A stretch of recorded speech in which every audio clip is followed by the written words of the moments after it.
कथा सुनने वाले सभी भक्तजनों को राधे राधे। प्रिय भक्तजनों, आज हम सुनेंगे सोमवार व्रत कथा।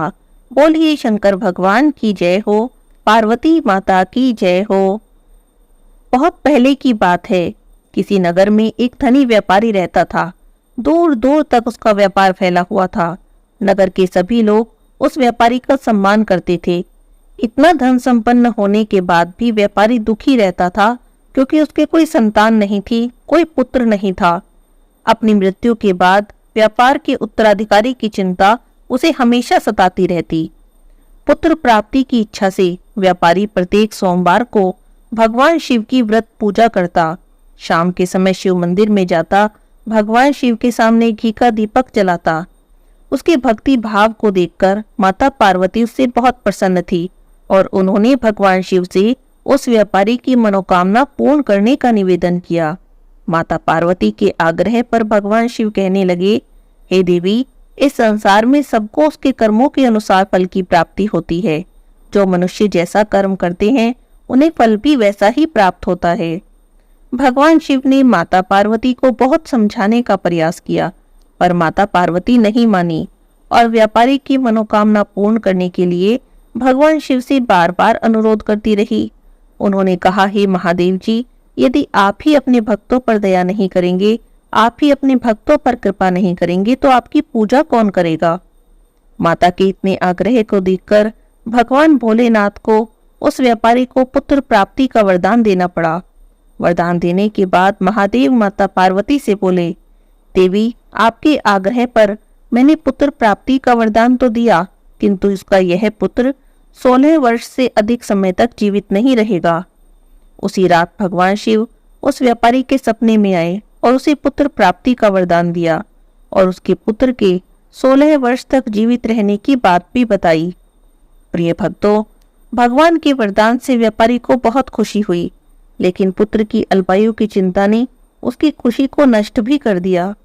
व्यापारी पहले की तरह सोमवार के दिन भगवान शिव का विधिवत व्रत और पूजन करता रहा। कुछ महीने के बाद उसके घर में एक अति सुंदर बालक ने जन्म लिया। घर में खुशियां भर गई।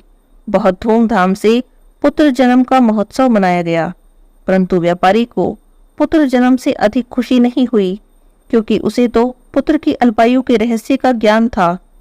जब वह पुत्र 12 वर्ष का हो गया, तब व्यापारी ने उसके मामा के साथ उसे पढ़ने के लिए वाराणसी भेज दिया। लड़का अपने मामा के साथ शिक्षा प्राप्त करने के लिए चला। रास्ते में जहां जहां भी मामा भांजे विश्राम के लिए रुकते, वहीं पर यज्ञ करते और ब्राह्मणों को भोजन कराते। प्रिय भक्तों, लंबी यात्रा के बाद मामा और भांजे एक नगर में पहुंचे। उस दिन नगर के राजा की कन्या का विवाह था, जिस कारण पूरे नगर को सजाया गया था। निश्चित समय पर बारात भी आ गई, लेकिन वर का पिता अपने बेटे के एक आंख से काने होने के कारण बहुत चिंतित था। उसे भय लग रहा था कि इस बात का पता चल गया तो राजा विवाह के लिए इनकार कर देंगे, इससे उनकी बहुत बदनामी होगी। जब वर के पिता ने व्यापारी के पुत्र को देखा तो उसके मन में विचार आया। उसने सोचा, क्यों न इस लड़के को दूल्हा बनाकर राजकुमारी से विवाह करा दूं। विवाह के बाद इसे धन देकर विदा कर दूंगा और राजकुमारी को विदा करा कर ले जाऊंगा। वर के पिता ने लड़के के मामा से इस बारे में बात की। मामा ने धन मिलने के लालच में वर के पिता की बात स्वीकार कर ली। लड़के को दूल्हे के कपड़े पहना दिए, राजकुमारी से विवाह भी करा दिया। राजा ने बहुत सा धन देकर राजकुमारी को विदा किया। विवाह के बाद लड़का जब राजकुमारी के साथ बैठा था तो वह सच नहीं छिपा सका। उसने राजकुमारी की ओढ़नी पर लिख दिया, राजकुमारी, तुम्हारा विवाह मेरे साथ हुआ है, पर मैं वाराणसी पढ़ने जा रहा हूँ। अब तुम्हें जिसके साथ भेजा जाएगा वह एक आंख से काना है और तुम्हारा पति नहीं है। जब राजकुमारी ने अपनी ओढ़नी पर लिखा हुआ पढ़ा तो उसने उस काने लड़के के साथ जाने से मना कर दिया। राजा सब बातें जानकर राजकुमारी को अपने महल में रख लेता है। उधर लड़का अपने मामा के साथ वाराणसी पहुंच जाता है। प्रिय भक्तों, वहां जाकर वह गुरुकुल में पढ़ना शुरू कर देता है और उसका मामा यज्ञ करना शुरू कर देता है। जब उस लड़के की आयु 16 वर्ष की हो जाती है, उस दिन उसके मामा ने यज्ञ किया था। यज्ञ की समाप्ति पर ब्राह्मणों को भोजन कराया, खूब अन्न वस्त्र दान किए। रात को वह अपने शयन कक्ष में सो गई। भगवान शिव के वरदान के अनुसार शयन अवस्था में ही उसके प्राण पखेरु उड़ गए। सूर्योदय होने पर मामा मृत भांजे को देखकर जोर जोर से रोने पीटने लगा। आसपास के लोग भी इकट्ठा हो गए और दुख प्रकट करने लगे। प्रिय भक्तों, लड़के की मामा के रोने के स्वर पास से गुजरते हुए शिव पार्वती ने सुने। पार्वती माता ने भगवान से कहा, ए प्राणनाथ, मुझसे तो इसका रोना देखा नहीं जा रहा, आप इस व्यक्ति के कष्ट को दूर करो। तब भगवान शिव और माता पार्वती अदृश्य रूप में वहां पर आते हैं। भोलेनाथ पार्वती से कहते हैं, देवी, यह उसी व्यापारी का बेटा है जिसे मैंने 16 वर्ष की आयु दी थी। इसकी आयु पूरी हो गई। माता पार्वती भगवान शिव से निवेदन करती हैं कि बालक को जीवन प्रदान करें। माता पार्वती के निवेदन से भगवान शिव उस बालक को जीवित कर देते हैं। शिक्षा समाप्त करके वह लड़का अपने मामा के साथ नगर की तरफ चल देता है। चलते चलते वे उसी नगर में ठहरते हैं जहाँ पर उसका विवाह हुआ था। उस नगर में पहुंचकर यज्ञ का आयोजन करते हैं। समीप से गुजरते हुए राजा ने यज्ञ का आयोजन देखा तो लड़के और उसके मामा को पहचान लिया। यज्ञ समाप्त होने पर राजा मामा और उसके भांजे को अपने महल में ले गया। कुछ दिन तक उन्हें महल में रखा, बहुत सा धन दिया, वस्त्र अलंकार दिए और राजकुमारी के साथ उन्हें विदा कर दिया। इधर व्यापारी और उसकी पत्नी भूखे प्यासे रहकर अपने बेटे की प्रतीक्षा कर रहे थे।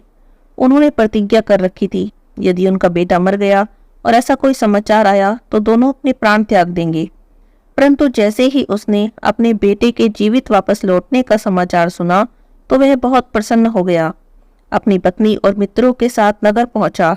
बेटे के विवाह का समाचार सुनकर और अपनी पुत्रवधू राजकुमारी को देखकर उसकी खुशी का तो ठिकाना न रहा। उसी रात भगवान शिव ने व्यापारी के सपने में आकर कहा कि मैंने तेरे सोमवार की व्रत करने और व्रत कथा सुनने से प्रसन्न होकर तेरे पुत्र को लंबी आयु दी है। पुत्र की लंबी आयु सुनकर तो व्यापारी बहुत खुश हो गया। सोमवार का व्रत करने से उस व्यापारी के घर में खुशियां ही खुशियां हो गई। शास्त्रों में कहा गया है कि जो कोई भी सोमवार का विधि पूर्वक व्रत करता है, सोमवार के दिन भगवान शिव की माता पार्वती की पूजा करता है, व्रत कथा को सुनता है, उसकी सभी मनोकामनाएं महादेव जी पूरी करते हैं। बोलिए शंकर महादेव जी की जय हो, पार्वती माता की जय हो। प्रिय भक्तजनों, अब हम सुनेंगे गजानन गणेश की कहानी। बोलिए गजानन गणेश की जय हो। एक बार गणेश जी एक छोटे से बालक के रूप में चिमटी में चावल और चमचे में दूध लेकर निकले। वे सबसे आवाज लगा लगा कर कह रहे थे कि कोई मेरी खीर बना दो, कोई मेरी खीर बना दो। पर उनकी बात पर सब लोग हंस रहे थे। भला इतने से चावल और दूध की भी कभी खीर बनती है? एक बुढ़िया माई अपनी झोपड़ी के बाहर बैठी थी। कहने लगी, ला बेटा, मैं बना दूं तेरी खीर। छोटा सा बर्तन अपने चूल्हे पर चढ़ाने लगी तो गणेश जी बोले, दादी माँ, इतनी छोटी सी भगोनी मत चढ़ाओ, तुम्हारे घर में जो सबसे बड़ा बर्तन हो वही चूल्हे पर चढ़ा दो। बुढ़िया माई ने गणेश जी की बात मानी और अपने घर में सबसे बड़ा भगोना अपने चूल्हे पर चढ़ा दिया। वह देखती रह गई, उसने जो थोड़े से चावल उस बर्तन में डाले वो तो पूरा भर गया। तब गणेश जी कहने लगे, दादी माँ, मैं नहा कर आता हूँ, तब तक तुम खीर बना लो। खीर तैयार हो गई तो बुढ़िया माई के पोते पोती खीर खाने के लिए रोने लगे। तब बुढ़िया माई कहने लगी, गणेश जी तेरे भोग लगे, और ऐसा कहकर चूल्हे में थोड़ी सी खीर डाली और कटोरी भर भर के बच्चों को दे दी। प्रिय भक्तों, बुढ़िया माई की पड़ोसन ऊपर से ये सब काम देख रही थी।